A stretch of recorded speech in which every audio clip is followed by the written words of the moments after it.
En la siguiente sección vamos a aprender a utilizar la herramienta tabla dinámica para manejar, manipular y analizar datos de una tabla de Excel.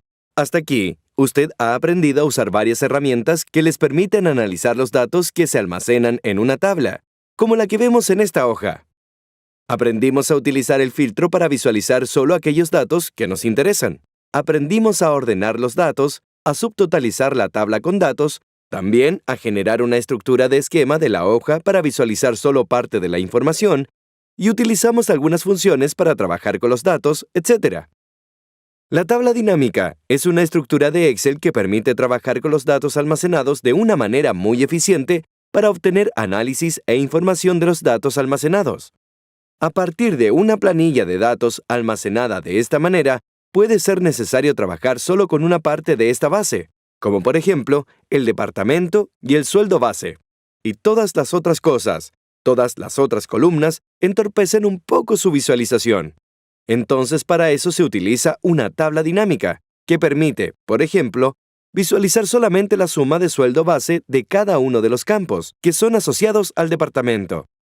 Podríamos también hacer lo mismo, pero además, agregar la cantidad de personas por departamento, la suma del sueldo base y además, agregar un filtro en la tabla dinámica. Tenemos también la posibilidad de agregar subtotales del mismo, como lo hicimos anteriormente en los videos asociados a los subtotales. Y aquí tenemos subtotalizado por departamento y al mismo tiempo por ubicación. De manera muy simple podemos ver eso y agrupar los datos rápidamente. También nos permite agregar información en esta otra área, para crear una tabla de referencias cruzadas, como esta. También podemos agrupar.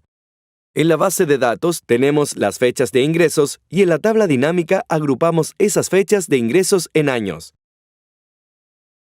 haciendo más simple el análisis final de la información. Además, a partir de las tablas dinámicas creadas, podemos obtener representaciones visuales en forma de gráficos para poder crear el análisis necesario y la adecuada toma de decisiones. Veremos en los siguientes videos cómo construir una tabla dinámica de manera sencilla, trabajar con filtros, cómo agregar agrupaciones, cómo generar más de un cálculo y cómo crear gráficos a partir de las tablas dinámicas desarrolladas.